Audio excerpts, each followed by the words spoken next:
I would like to now invite our distinguished speakers up on the stage for the second panel discussion titled India-Singapore Ties in the Age of Artificial Intelligence.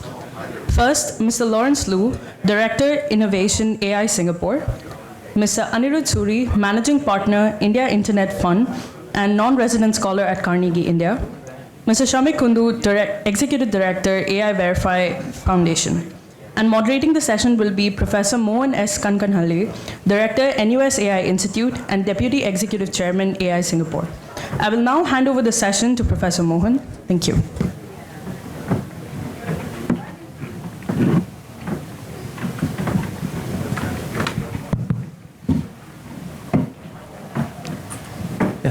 Hello, welcome back to the second panel this morning. I'm delighted to be here with very distinguished panelists. And also this is kind of a coincidence to have a panel on AI during this week, because as Shamik knows very well, one of the top global conferences on AI, which is ICLR, is actually currently being held in Singapore. And I think this is kind of a reflection of this contestation which we saw in the earlier panel. Singapore is becoming increasingly attractive to hold such venues where researchers from all around the world can meet. And as we speak, about 10,000 of the world's top AI researchers are in Singapore. In fact, there are a lot of side events going on, including at my own university. In fact, I was supposed to be at two different places.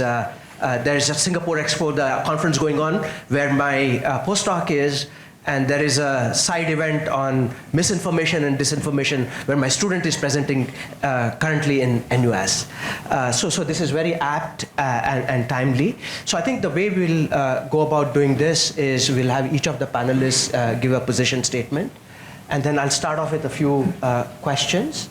And then, we'll have an interactive session with the audience. So we have, first we'll have Lawrence, who I know very well from AI Singapore. So Lawrence, your time now. Sure. Good morning, everyone. So I thought I would share a little bit about AI Singapore because, well, we have been around for 7 years.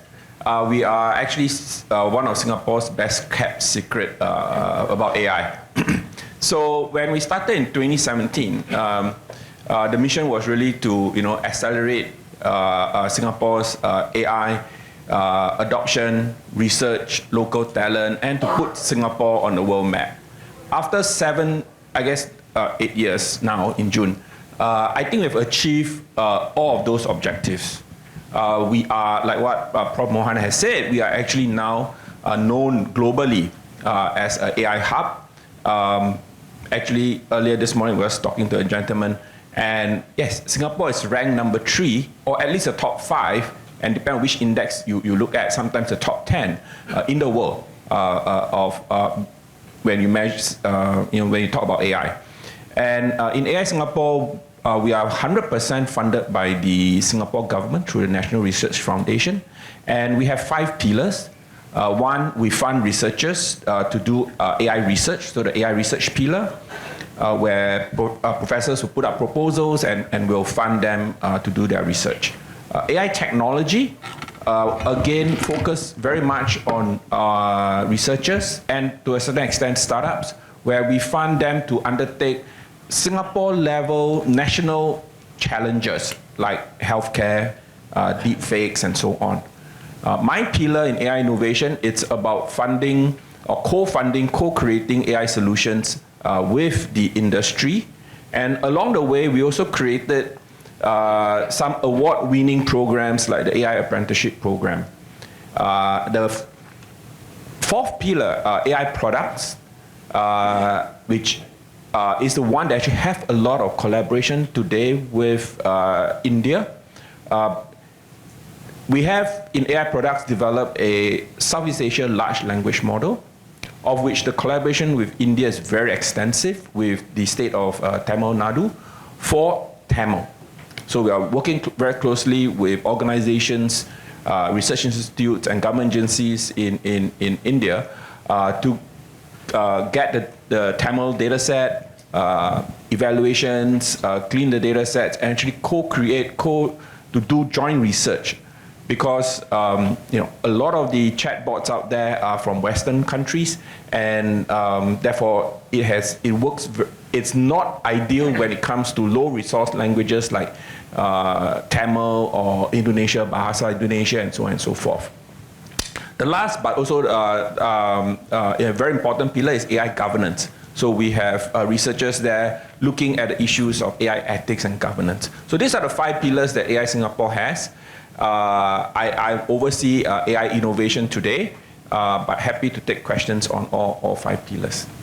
Yeah, thank you, Lawrence. We'll move over to Anirudh, and maybe you can share with us some of your perspective from the India's AI strategy. Yeah. Thanks, Mohan. It's a pleasure to be here. At the outset, I must mention that I think as Raja was outlining the 3 phases for India's partnership and relationship with Southeast Asia, I must mention that I was part of the phase 2 when India started looking east and the relations started building up as a Singapore Airlines scholar here in the late 90s. So my relationship with Singapore is old, and I'm really happy to be back here. I'll share a couple of things. One, I'll speak about the India AI mission, Mohan, as you've suggested, and I'll also try and give a framework for what the India-Singapore collaboration in AI could look like, or what the different elements of it at least could be. And they map out actually quite nicely with how the India AI mission is thinking about the Indian AI strategy.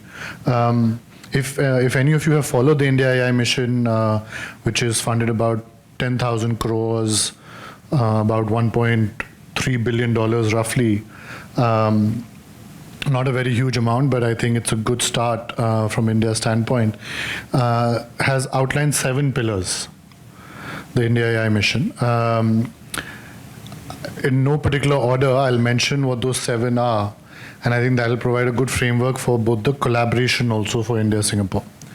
The first piece, of course, is hardware.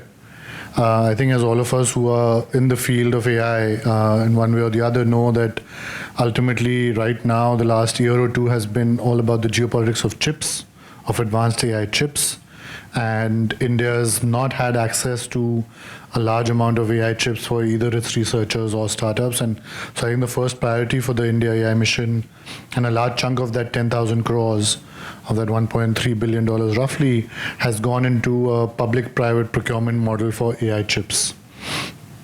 Of course, I think within hardware, one of the gaps in maybe how the India AI mission has been thinking about hardware on the AI front is to focus only on chips.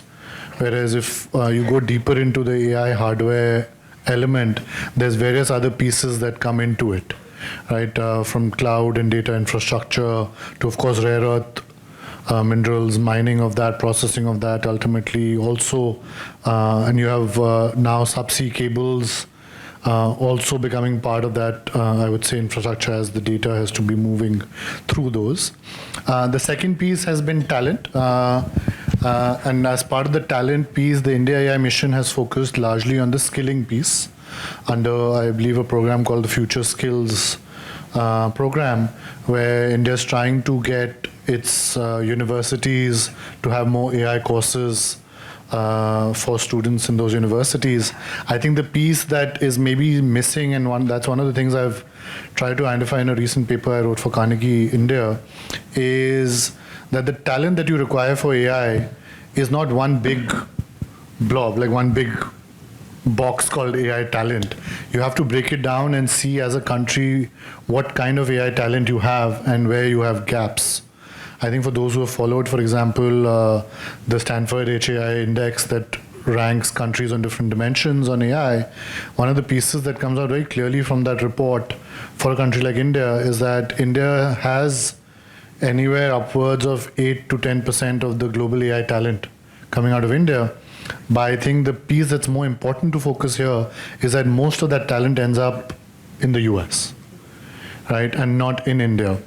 And so from the India AI mission strategy, I believe one of the pieces that really needs to be worked upon, and this is where India and Singapore can, I think, collaborate also, which I'll outline later, is to get more of the top tier AI research talent to be sitting in India and Singapore. India has a lot of what I would say low to mid tier AI talent sitting in India's GCCs, India's IT services firms, various multinational firms that have their R&D centers in India. But the top tier talent that's driving cutting edge innovation in, let's say, a Silicon Valley today, that kind of AI top tier talent is not necessarily sitting in large numbers in India. And I think India and Singapore can work together to bring some of that talent back to either India or Singapore. The third piece that the India AI mission is focusing on is data and data sets. I think Lawrence spoke about the Tamil data set. So a big focus of the India AI mission is to come up with multilingual data sets.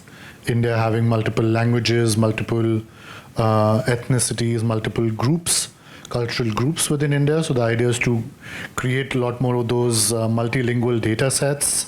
India has just launched something called AI Kosha, which is intended to be a platform for data sets and research to happen collaboratively. I think a piece that's missing there is that currently India is trying to crowdsource some of this multilingual data, but I think India has not figured out, I would say, the optimal way of leveraging the huge amount of multilingual data that is being generated every day through voice and messaging today in various languages. So people talking on WhatsApp, people uploading videos on YouTube, etc. There's no clear strategy right now to figure out how to leverage all of that existing multilingual data. And second, I would say historical data also. So there's a lot of historic archived data, for example, in our media institutions like Doordarshan, etc. And the regional language television channels, archives, etc., that have to be leveraged and have not been leveraged yet. And then that could feed into, let's say, some of the programs that Lawrence, you were mentioning that Singapore is trying to do with Tamil Nadu. The fourth piece is R&D, and I think I would highlight that. I think as you and I were just trying to talk about R&D, I think India's just established its Anusandhan National Research Foundation. Similar, I'm assuming, to the NRF here, the NSF in the US, and has allocated 100,000 crores. I won't do my quick math on how much that is, but that's not a massive sum either. But I think, again, it's a good start. And I think their joint research projects between, I think, India and Singapore's research institutions, universities, I think is definitely a clear area of collaboration also. I think India is just starting, and a lot of India's best research scholars, as I was mentioning, are sitting outside of India. And I think India and Singapore can work together to create an ecosystem for some of that talent to come back to either India and Singapore and do a lot more joint research projects. The fourth piece is algorithms. India is trying to develop a sovereign LLM. I think, Lawrence, you mentioned the Southeast Asia LLM. I believe just yesterday, the Indian government announced that it's backing Sarvam AI, which is a startup funded by certain venture capital firms to develop India's sovereign LLM. But again, early days, I'm not sure where that will go and how quickly that will move, given the US and Chinese LLMs seem to be evolving at a much more rapid pace than I think what we're seeing in India. And the bigger focus than the last element that I'll mention before I wrap up is the applications layer. India's had this strategy that we must figure out the use cases for AI, especially in social sectors like education, healthcare, agriculture, etc. And that's where India has established, I believe now 4 centers of excellence funded by the Indian government, the tunes of about 500 crores each, focused on those 4 sectors, education, healthcare, etc. With the idea that hopefully, even if India doesn't end up being the cutting edge innovation space for AI, let's say in the first wave of AI innovation that's happening currently, driven by the US and China largely, at least we can focus on the application layer and build applications that can bring the benefits of AI to the large Indian population. On that, the only data point I'll give you is that if you look at applications, the right metric to look at whether you're succeeding as a country on the application layer is to see the number of startups that are coming out in the AI world and how many of them are succeeding, scaling, etc. And again, there I would say that India is still lagging vis-a-vis, of course, Silicon Valley and other places. I'm not absolutely sure where Singapore stands in terms of AI startups, but I think generally we are lagging, and therefore greater collaboration even between the two startup ecosystems to some extent that had happened in the consumer internet wave, I think can happen in the AI context as well. Thank you for that very comprehensive overview. Shamik, you have a very unique perspective being in a startup and also now with a regulatory agency. Can you share your perspective? I can, but it's always difficult to follow at the end of a distinguished panel. So I'll try my best. So my name is Shamik. I head something called the AI Verify Foundation. It's a subsidiary of IMDA, which is something equivalent for those from India to, I guess, the Métis ministries. So the best way to think about it is, I think AI Singapore plus AI Verify Foundation plus one or two other things together is the equivalent of India AI. One of the 7 pillars is indeed safety, which is the one that I'm closest to. I'm also an advisor to the AI Safety Institute of Singapore. In terms of what the foundation does, we really focus on a simple hypothesis that adoption of AI is good for Singapore, for Singaporean companies and the population at large, for all the things we've talked about earlier, aging, cost, etc. So that's a core hypothesis. Safe adoption of AI is critical for our country and our society. Hypothesis number 1. Hypothesis number 2, the lack of trust in AI, and I don't just mean the stuff around violence and bias and all the alignment problems and AI going autonomous, etc. I don't just mean that. I just mean not knowing whether your hospital report that might have used an AI summarization layer is working or not. That lack of trust, we believe, is a key barrier to adoption. And then that leads us to our final conclusion, which is on the basis of this, we want to focus on how do we build trust in AI at the application layer, to quote yourself, and to quote you, Anirudh, which means when AI is used in a hospital, when it's used in a bank, when it's used in a government department, in a transportation system, etc. So that's what we focus on. And how do we do that? We look at a few things. First of all, because we're a subsidiary of IMDA, which is the horizontal policy maker on AI, there are no regulations in Singapore, but there are guidelines. So one of the things we do is we take the guidelines from various ministries or sector regulators and try and make that accessible, understandable, practical for companies that are trying to adopt AI. So it's the first thing we do. The second thing, far more powerful than the first, is we have a community of about 200 companies, some of them big tech, some of them large model providers, but a lot of them the same banks, hospitals, pharma companies, etc. And that community, in an area like generative AI in particular, is a huge source of knowledge, of expertise, of the kind that you won't find in researchers, actually. Researchers often focus on, as you might say, cutting-edge stuff, but actually a lot of that cutting-edge stuff fails at the last mile. So if you want insights on the last mile, that community is a rich source of insights. Third thing we do is we have some open source code.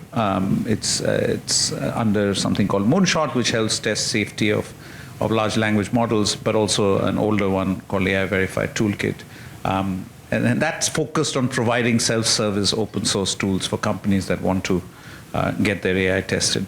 And finally, we've just begun this, but we also are trying to see what it will take to set up an ecosystem of third-party testing firms who can actually review or analyze an AI system and give a view on how reliable that is. Again, some predefined criteria.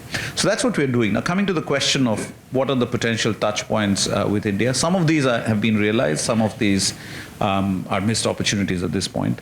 The first one I think was already referred to, multilingual and multicultural work in foundation models is a big area, and Lawrence, you already referred to the collaboration that's happening with Tamil. But more broadly, particularly when it comes to testing of safety and other risk issues with different languages, it's an area where, frankly, English language models work.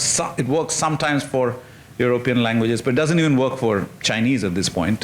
Professor Mohan's students and we are looking at an evaluator in safety for Chinese. And at this point, the lessons from English are not transferable, even to the second biggest language, never mind all the others.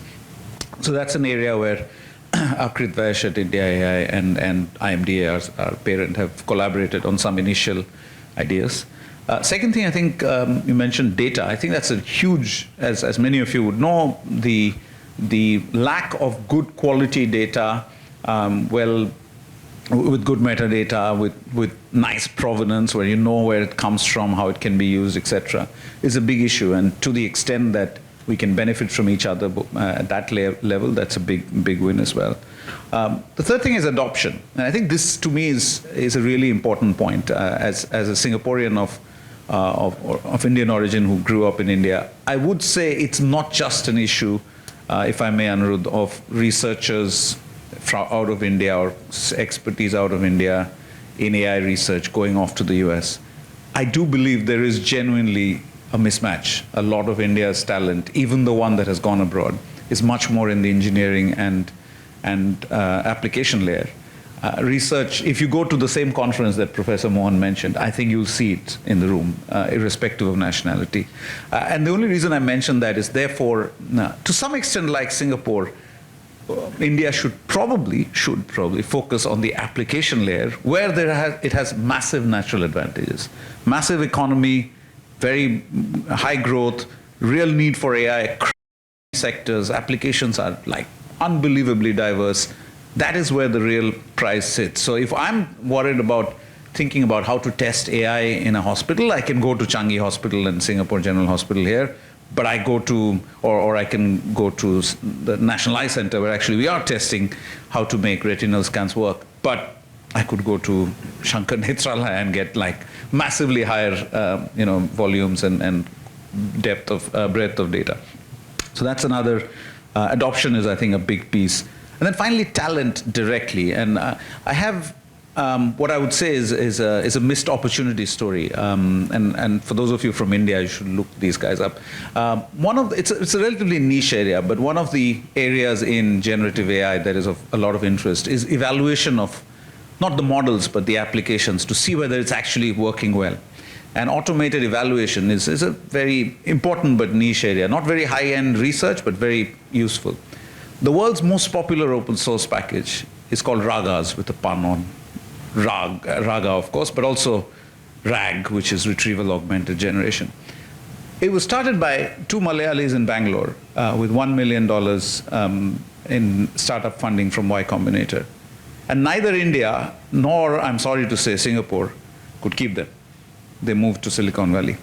Right? I tried to see if we could get them funding and get interested. The problem was not lack of funding. I think I have to say, neither Singapore and now I think nor India, I'm sure Akrit and team could have funded them. The challenge is the ecosystem or the lack thereof. Now, I think to some extent they were thinking about about Singapore, because there are a lot of companies here. But the reality is they're saying, look, I'm in the business of evaluations. Yes, I have 700,000 downloads a month. To give you an idea, I ran a startup business in the same space. I had 25,000. These kids are 24, I'm 49. I had a real issue that day when I looked at them. But the reality is he needs to work with other companies from whom he can grow. I saw them in Silicon Valley, and they were in this thriving ecosystem of companies. And I don't think Bangalore is there yet. I think to some extent Singapore is getting there, but we're still some distance. So we need to find a way, or at least from this part of the talent, how do you retain that?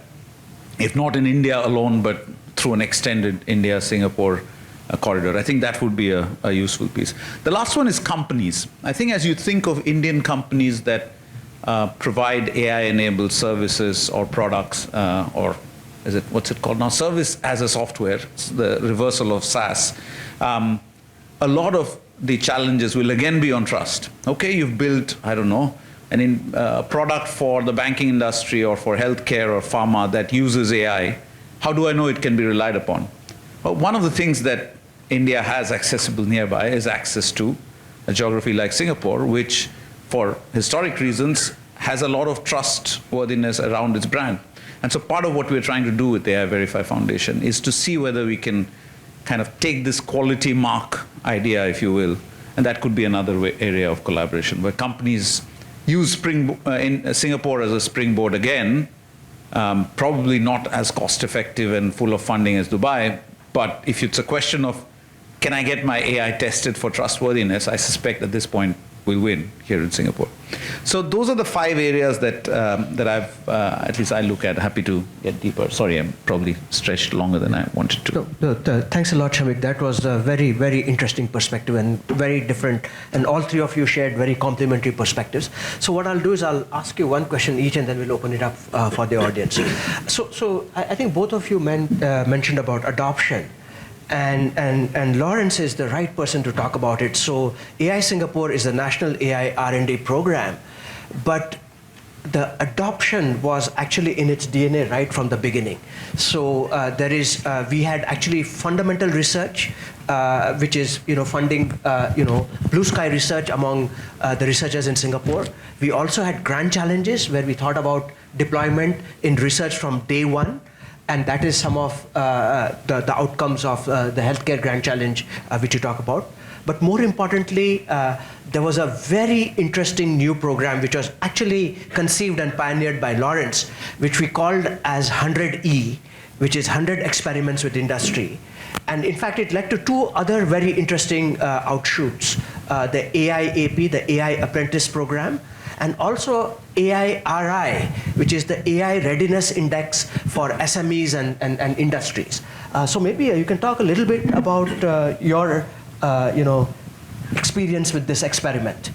So the 100 experiments was the first KPI that NRF asked me to do, which is really to do 100 AI projects with the industry. half of them were to be done by researchers in the various universities. So so basically what will happen is industry will come to us and say, hey, Lawrence, we have this problem statement. Can you help us solve it? So we'll look at it and we'll determine, is this more research or this more application development? So about half of it is research. So we'll look for a professor from whether is it NUS, NTU, SUTD to come on board as the principal investigator to actually undertake this research and development for the industry, and we'll fund the professor to do that. It's a 1-to-1 match. So at one time it was around 330,000 per project, which AI Singapore will fund the professor. The company must also put 330,000 in cash and in kind as part of the project. That's more the research one, which will take 18 to 24 months. Now, for the industry, like what Shamik was saying, we want applications. So no industry we know of today will wait 18 to 24 months for an outcome. They can't wait. They want the solution yesterday.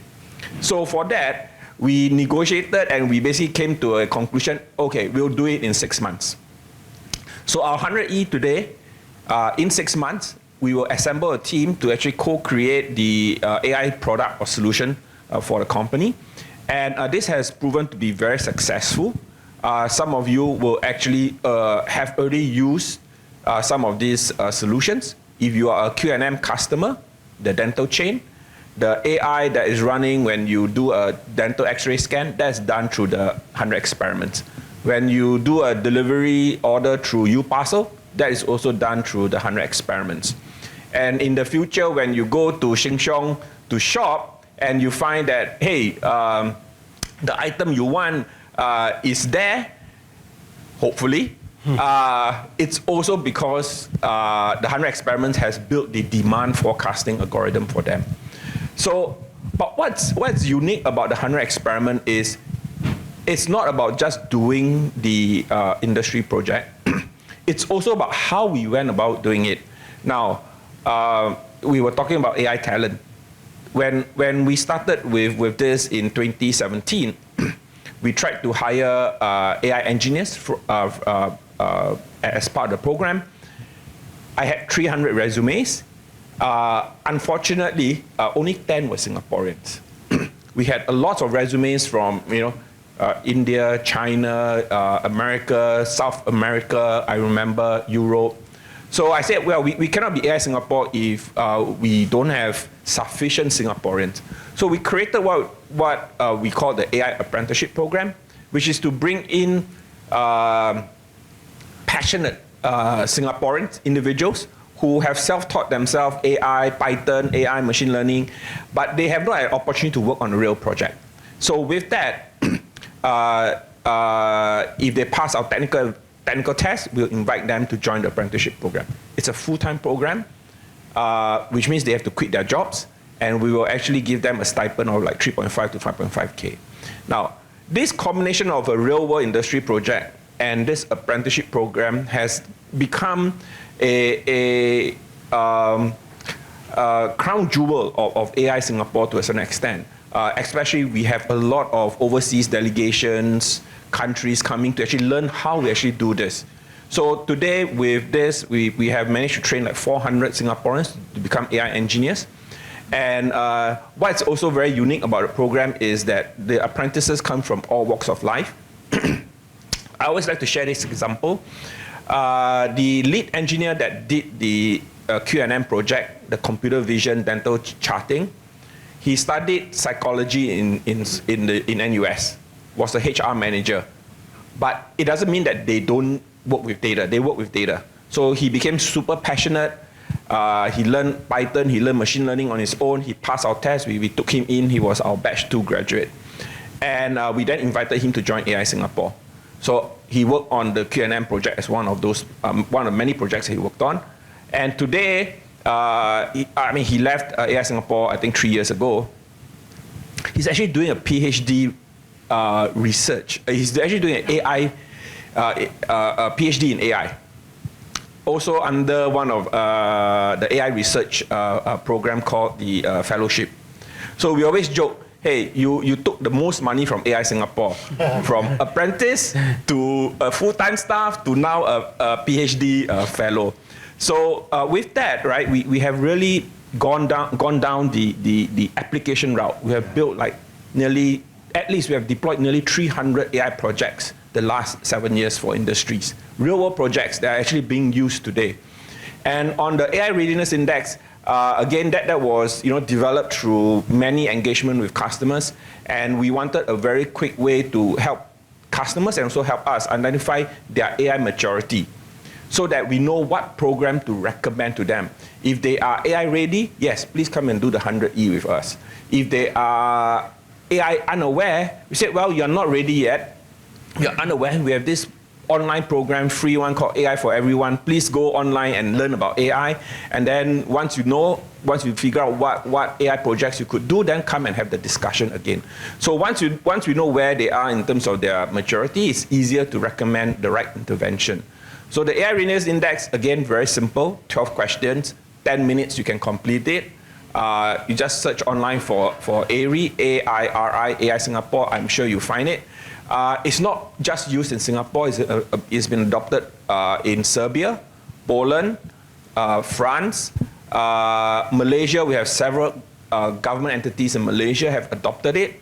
And we actually have a lot of requests from consulting firms that actually want to use it. So I'm still figuring out how do we or do we not charge the consulting firms, right?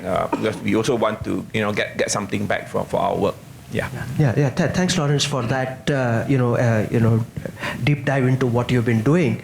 But a lot of countries have expressed interest to collaborate on this 100 experiment. By the way, it's much more than 100 now experiments, and I think we already are in discussion with many countries. And this is, I would say, a great area of cooperation between Singapore and India in the future. And like you said, adoption, and even Shamik referred to the idea that adoption is very critical.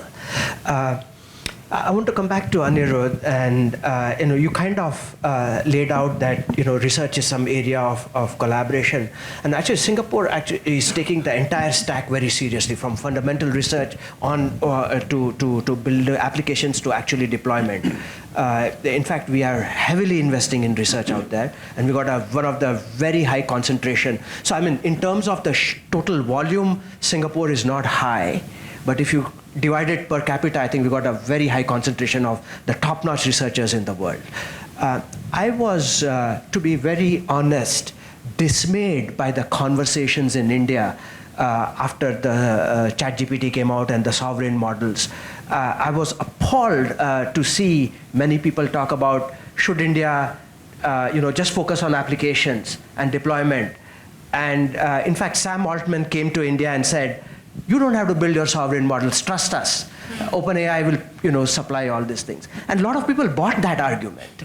And just to give you a historical background, in AI Singapore, actually in September 2022, 2 months before ChatGPT came out, we had made a strategic decision because we knew something interesting was happening in foundation models, that we are going to build our own models.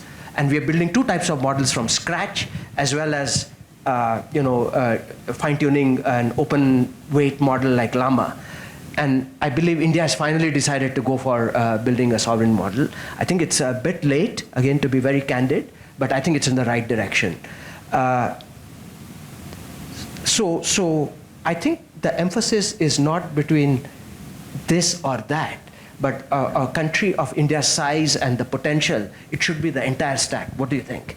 No, so I agree with you. I think the debate has been around, if I can put it simply, adoption versus innovation. Right. I think due to capital constraints, you can say due to lack of confidence, due to lack of maybe, to a large extent, I think the right kind of talent, the right kind of ecosystem. I think, Shamik, you rightly emphasized that. I think a lot of the more pragmatic thinkers in India on the technology side, focusing on very pragmatic, bases, said, let's not get into the big boys game of building LLMs. On the other side, I think the ambitious, the more nationalistic group of thinkers in tech policy have said, no, we must have a sovereign LLM. I agree with you. So I just want to interject. Many people mistake that the idea of building a sovereign LLM is only for nationalistic region. I think for us, it was a very pragmatic consideration. If building models and deploying models is so important for the future economy, you need to ensure there are enough people in the ecosystem who know how to build a model from scratch. And I think that is the consideration rather than just, nationalistic, reasons. No, absolutely. I think that ultimately you do want, I think, as you rightly said, see, I always draw the analogy to the consumer internet wave. If you're only focusing on the application layers, what we saw in India also in our startup ecosystem was that we ended up building a lot of copycats. The copycats of an Uber, the copycats of Amazon, etc. And we never ended up having, let's say, companies that were building their own browsers, their own operating systems, etc. And I think in this current wave, given where we are at in this wave and how long this might last, the AI wave, I do think it's important for us to have the whole stack. Right. Capabilities for it, the talent for it, and accordingly the capital allocation for it. But I think at the same time, we have to be very realistic also that when you are spending billions and billions of dollars in the valley to come up with OpenAI's latest models, Anthropic's latest models, etc. Are you going to catch up with that right now? I think is the debate. Right. Or are you just better off using the open source models today to build the applications, right? So while I am with you, I think the thinking in India has largely been that practically speaking today, let's focus on using open source models like Llama, Mistral, etc. And just focus on the application layer. But I think that one is a more short-term priority, whereas I think the longer-term priority should be to build the deeper capabilities also. So you cannot have an either or. I agree with you. No, I completely agree with you. And in fact, Singapore, definitely we are not going to spend the likes of OpenAI for building the model. But you can build small models from scratch and you can fine-tune larger models. So you can have this dual strategy, and you don't have to chase the frontier model. Still, you have that capital and the talent. No, absolutely, and I agree with you. I think that small language models, fine-tuning the large language models, and then to me, actually the bigger piece that will create magic in both in fine-tuning and building SLMs will be the data piece. Yeah. Right? So you mentioned the healthcare piece. I think India has massive number of hospitals serving, a billion plus people, a lot of data sitting there, historical and being developed every day. I think if India and Indian companies can come together to really create those data sets, right, I think then your ability to do really amazing SLMs or fine-tuned larger language models focused on these sectors or verticals goes up that much more, and you at least have some kind of niche competitiveness strategy in place, and you're not just competing very generally with the big boys. That's true. And in fact, to me, when you and Shamik emphasized the data aspect, I was kind of really surprised to consider that the Indian language content data is considered low resource languages. It's not that there is low resource, but there's low available resource. It's there, the content is there, somebody has to clean up the data, digitize it, and make it available. I think, Shamik, you had a lot of experience in this building trust among the models. So what do you anticipate as challenges for India to develop this whole trove of data in a trusted, safe manner which can be used for developing applications? Sure. So I think, first of all, there's two levels of trust. One on data, as you rightly pointed out. I think it's easy to say India or any other country has a lot of data. Making that trustworthy involves multiple layers, from making sure that the people who own that data, in whatever sense of the term, are aware, have given permission, etc., making sure that they are being rewarded, if that is the right word, making sure that the IP requirements are well set in that instance. So there's that aspect. There is physical safety or kind of security, and making sure that if it is meant to have been de-anonymized, it actually did happen. And even in relatively small economies like ours here in Singapore, it can be problematic, as we've discovered a few months ago. In a country like India, as you've seen repeatedly with concerns around Aadhaar security, etc., this is a very big concern, right? So I think a big part of building trust in AI in India, if indeed data is going to be, which I believe it can be, one of the sources of its competitive advantage, has to be about how do we do it from day one in a way where there is no question about its trustworthiness. Not just IP, not just privacy, but also its provenance, but also making sure that it genuinely is vetted, it has the right metadata, and so on.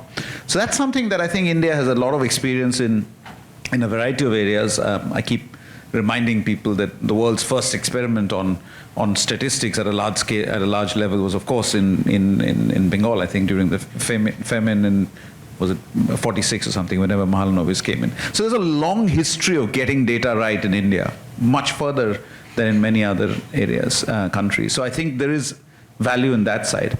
There's a different point, which is how do we trust the algorithms and the decisions they make. There, I think it's less about, if I may, the technical availability, particularly if you don't consider for a moment generative AI, but just even traditional algorithm decision making.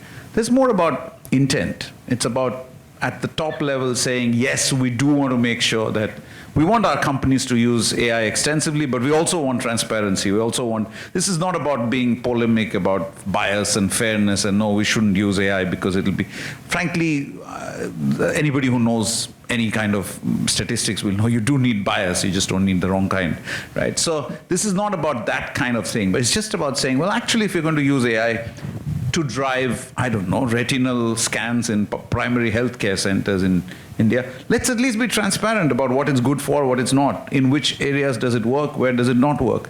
Which kinds of eyes with India's different, racial backgrounds, which eyes might it work for, which might it not work for? So that kind of very basic level of trust is a task of execution. And I do think that can come from a focused area of like, what should we worry about? How do we kind of build the markers around trust in that space, etc. And there are some examples from the payment stack, etc., which would be helpful there.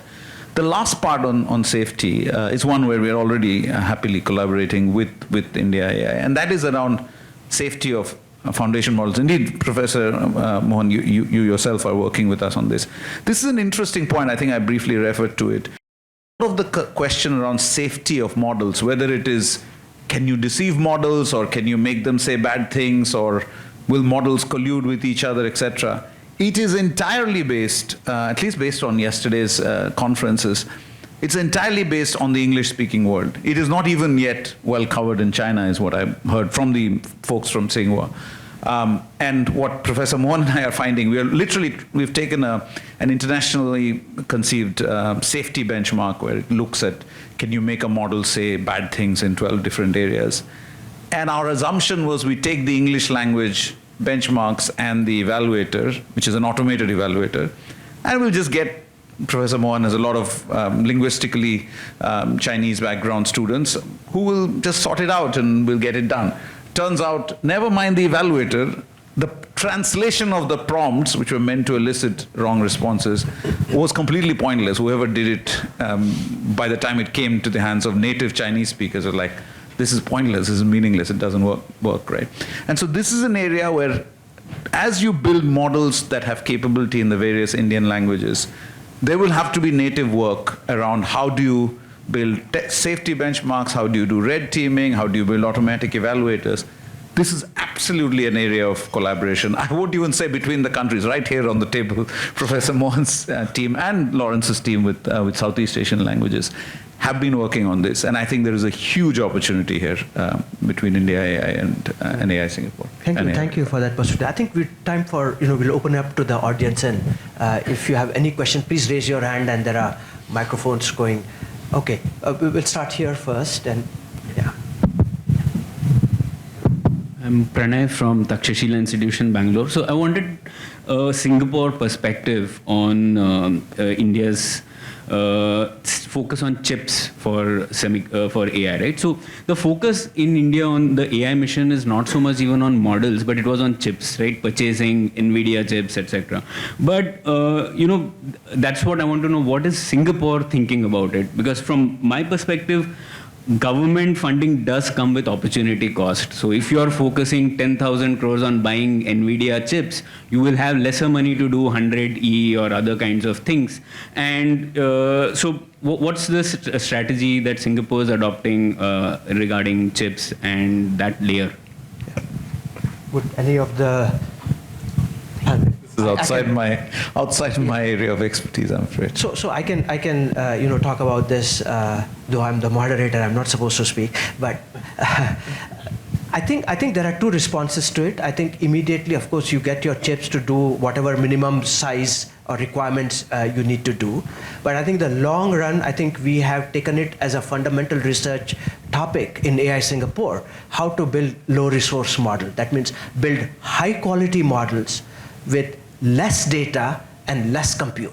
And this is something which the big boys, which is US and China, are not looking at because they don't have this constraint. So in a way, this constraint becomes an opportunity. And this is how we are looking at it in Singapore. Sorry, I'm going to make a flippant addition for those of you who are from India and know the word. In other words, Professor Mohan is saying the answer to that question is jugaad. Yeah. That's what it is, right. Frugal innovation. Yeah. Okay, I think we'll go there for the next question. Morning, my name is Srinivas, and I have two questions or 2 points where I'd like the panel to weigh in. The first is around energy constraints, or energy being a constraint for developing the models. Both Singapore and India are energy importers.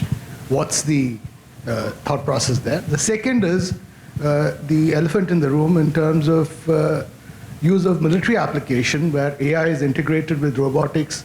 And I'm sure that's a genie which both sides of the equation are looking at.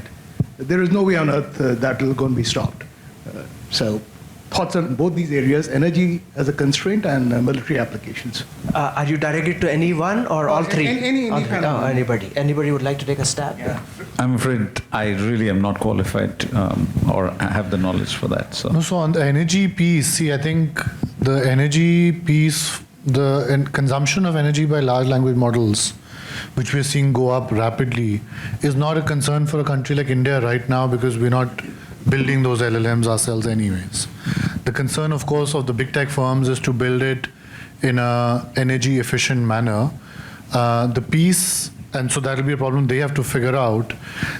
One of the pieces that they're trying to do is to build these SMRs that I think Raja also mentioned earlier, to have these be clean energy powered, and as part of their clean energy plan, nuclear seems to be a big piece of that plan. It's a 10-year journey. Any nuclear plant is going to take a long time. So that does not solve the immediate problem. Correct. So I'll let maybe Raja weigh in on the SMR piece, whether that can be done quicker than that 10-year horizon or not. I'm not an expert on that. Correct. So the other piece that India is, I think, currently, I would say that's more relevant from an India standpoint on energy, is that we are building a lot of data centers. India is going through this massive data center boom now in the last 2-3 years, massive explosion.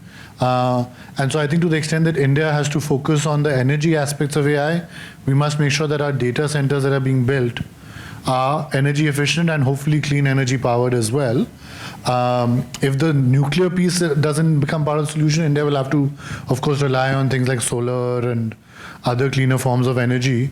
But again, this is a problem that I think has been highlighted in the last 2 years, and it's only going to get worse.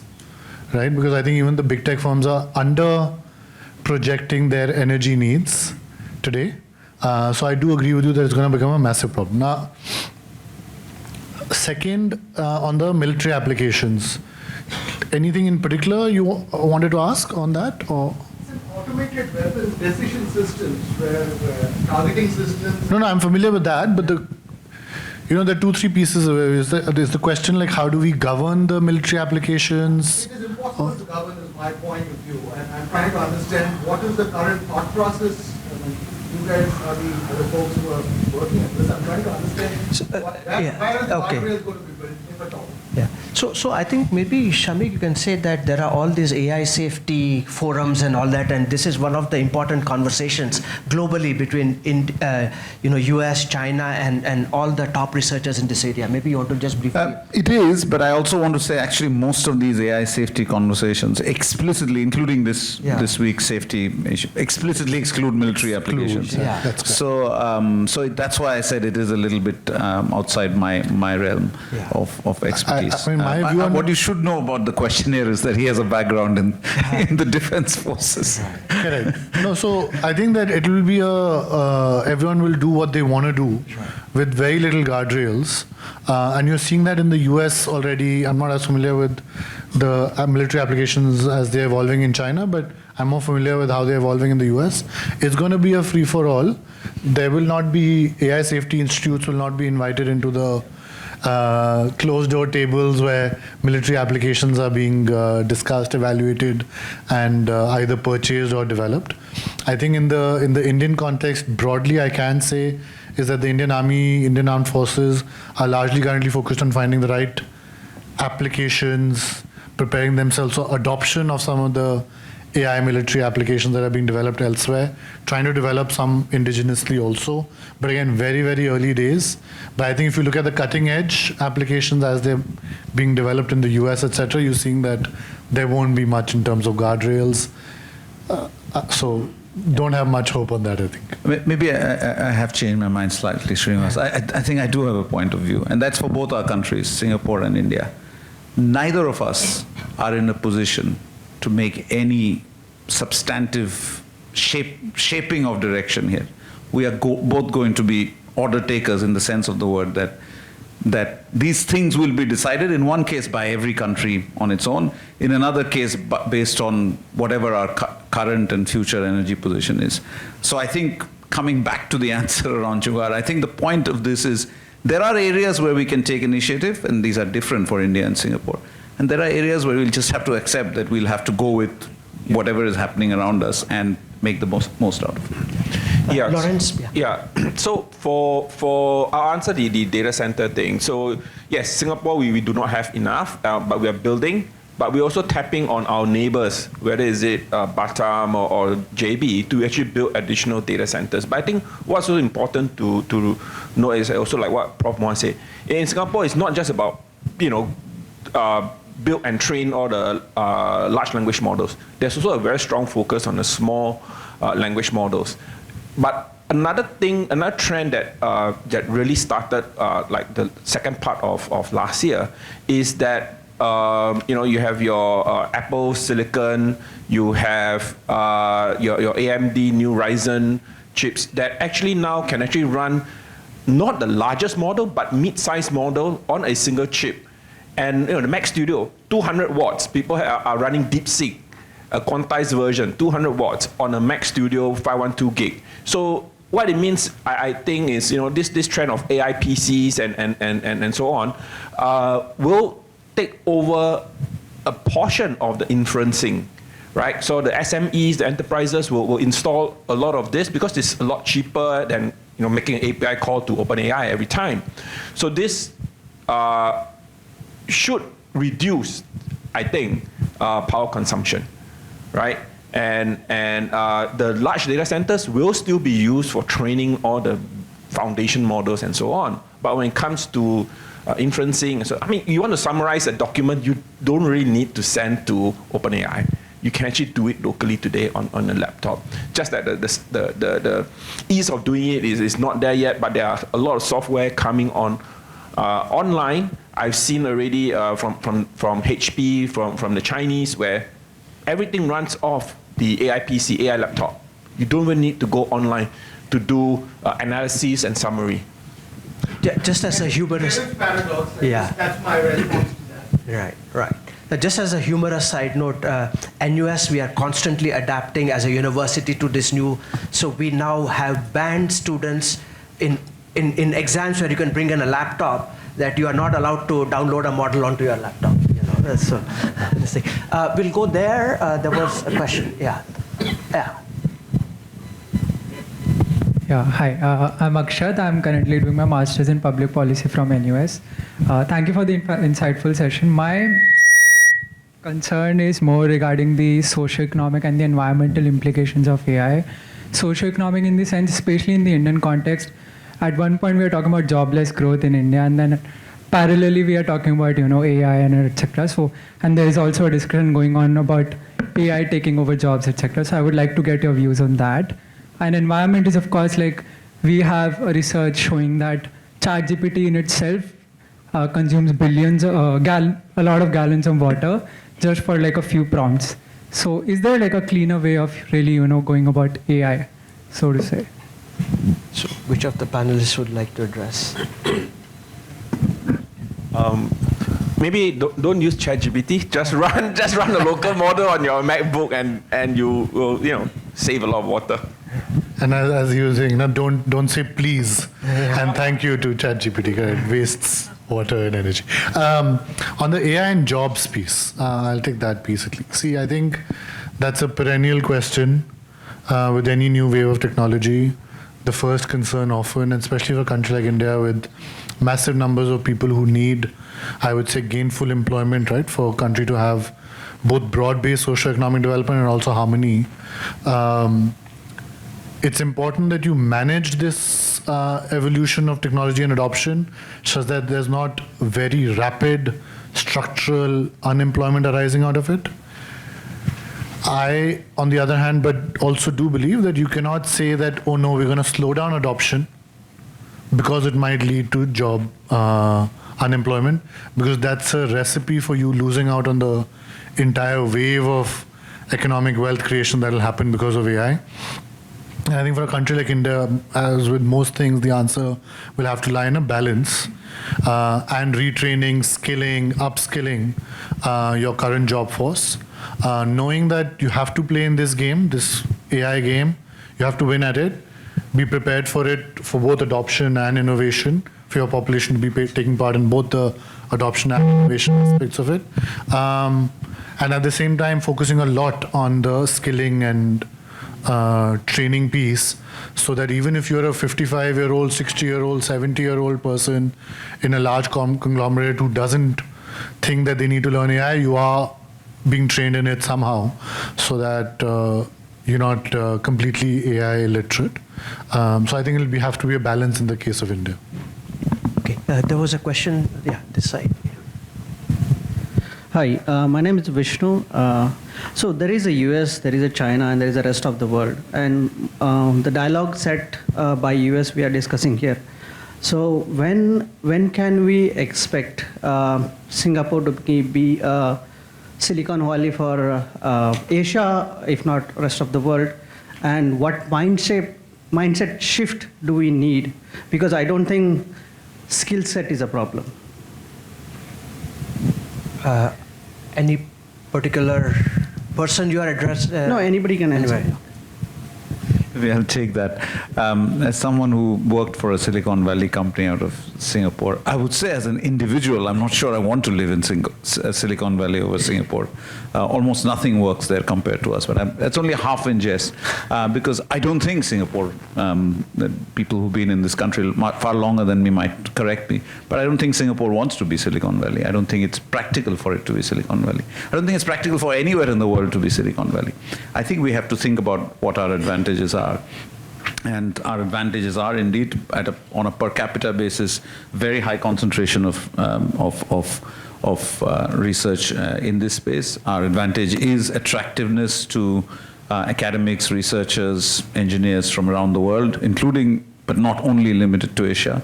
Our advantages is good governance. It's the ability to think strategically.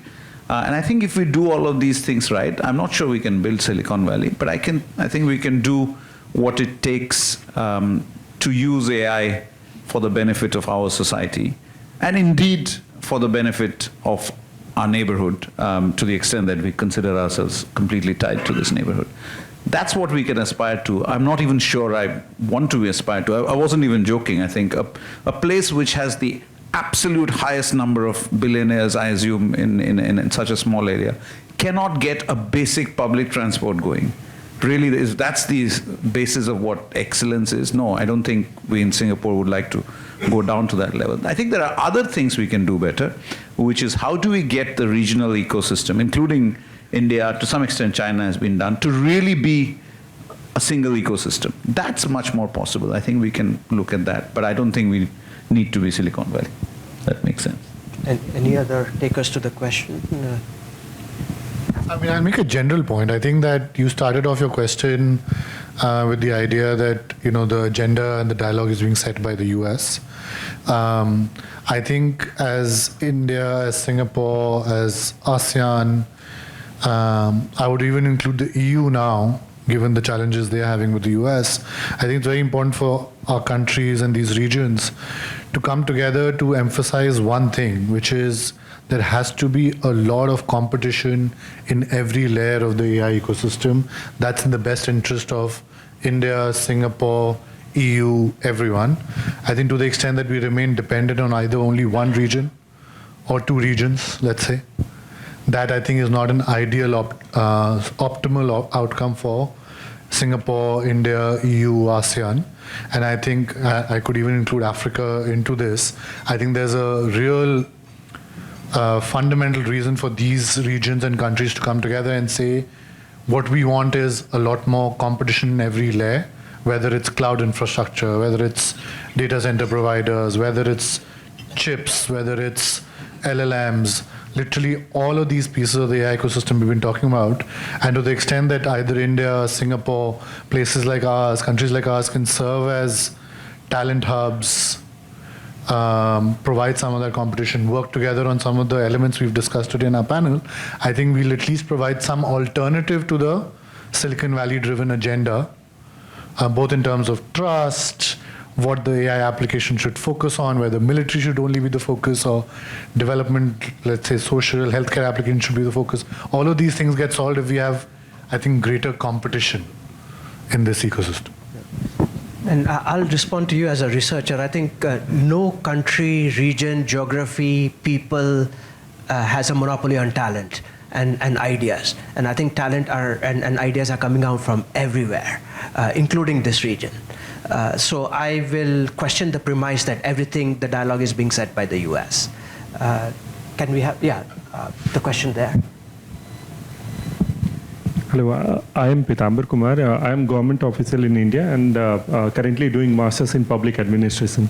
So when I was researching on the AI adoption, so Singapore, among the civil servants, it is very high. It is not only by learning through some of the courses, but learning by doing.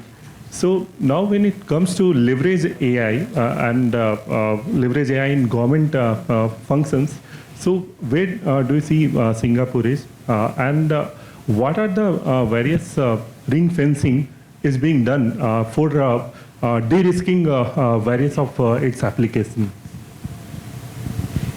Yeah, you want to take? Or Maybe Lawrence, you start and then I take the de-risking part. So I think the Singapore government, I mean, the reason why AI Singapore was started, 2017 was really, the foresight in a sense, right? That AI is going to be big. So we started that journey very, very much early on. And the Singapore government, then they have the National AI Strategy 1.0, 2.0, which is all about encouraging not just the industry, but also as a very strong signal to all the ministries to really step up the use of AI. And obviously we have IMDA, we have GovTech in particular, right? They have been one of the earliest government, I think, in the world to actually roll out a very safe sandbox environment to use ChatGPT, I think probably through Azure, OpenAI, to basically allow government officers to start using the chatbots and so on and so forth. I recall one of the PERMSEC even say, I don't need a PA anymore, right? I can work with the very safe version of ChatGPT to actually draft some of his speeches. So moving beyond that, through GovTech, they are rolling out a lot more initiative that leverages AI. And even in AI Singapore, we actually work with a lot of government agencies to help them build AI solutions. Okay, one would be one that's pretty prominent is the speech to text. As you have been in Singapore, I guess maybe for a while, you hear, we Singapore speak with a certain slang accent, and we like to use la and law in ours. And sometimes when we speak in English, we mix it with Chinese, Malay, Tamil. So it's very hard for the American speech-to-text engine to work well. So with that, in AI Singapore, we actually funded a speech lab for many years, and this speech lab is today being used in various government agencies to do transcription. And it's even used in healthcare for doctors to have that transcription done when they are we want doctors to spend time with the patient, right, and just looking at the screen and typing away. So a lot of these AI technologies are being deployed into public services today. Yeah. Maybe I'll just take the safety element very specifically. There are two parts to the answer to that. One is the which are not regulation, but the guidelines that apply in general to all of Singapore on AI adoption around safety. They also apply to the government. The tools we built in AI Verify Foundation for the private sector were separately adopted by GovTech, and there's both testing capabilities and guardrails as a central service being rolled out through GovTech. And what helps here is that a lot of government services are provided, a lot of government departments are supported by a central unit that does it. But there's a softer element. One of the things we're doing right now is running an assurance pilot, a technical assessment of generative AI pilots. And one of them is with the government department. And what struck me is that this very junior person, not at all very senior in the hierarchy, is extremely worried about how that application will work, not because their superior is sitting on their head, but because they're just sitting there and saying, I designed the original process. I don't want this AI version to mess up the citizens thing. And I know it's a silly thing to say in some ways, but it's not. It's true as much for the public sector as it's for the private sector. Trust in AI will come from trust in the humans that are involved in designing its use and designing its adoption. And for better or for worse, I think at this point we do have a lot of that in the public sector here. Thank you. Actually, we are kind of run out of time, so I would like our panel to end with just one line of your wish for India-Singapore cooperation in AI. Each one of you. We'll start with you, Shamil.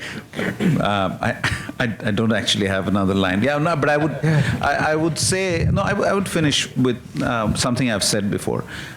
At this stage of the journey, Singapore was never going to be deciding this thing on its own terms. So at this stage of the journey, even India, in my view, is in a stage where it doesn't decide a lot of the terms. So at this stage, both these economies have to focus on how to make the best of a journey where we are slightly behind, perhaps Singapore not so much given its size.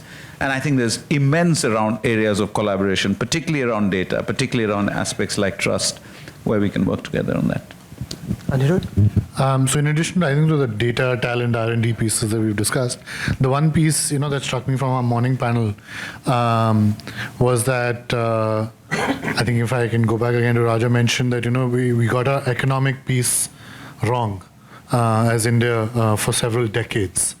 And that had massive implications, of course, for us, but also our relations as India with other countries. I think when it comes to AI, I would actually take that lesson and apply that. I think we are at a point where a lot of the thinking around AI, how AI should be adopted, what kind of structures we want in terms of innovation, etc., are currently being thought of and decided. I think the best thing India and Singapore can do, in addition to the specific things we've discussed, is to have a massive exchange of ideas between the two countries, because see, Singapore as a hub, as you were mentioning about ICLR today, you have Chinese scientists coming in, you of course have ASEAN, Singaporean and others coming in here, India has its own set of scientists, etc. I think to the extent that exchange of ideas on everything from governance to innovation to adoption can be exchanged more and more, hopefully we make fewer mistakes of the kind that, let's say, we were talking about how India made it on that economic decision-making level. So I would say that's one big thing I would end with. Yeah, thank you. And Lawrence? Well, not from me, but from William, the head of Sea Lion, that's the research, right? And basically, what he wants to really see happen between Singapore and India really is more joint and open research to build Tamil eval data, especially for audio, will be super interesting. And because India is very advanced there. And working with them to bring some of the implementations like AI for agri-tech, right, to Southeast Asia is another area of interest. So these two areas, and this direct from our Sea Lion team. Thank you. Okay, so please join me in thanking this wonderful, distinguished panelists who gave a very stimulating.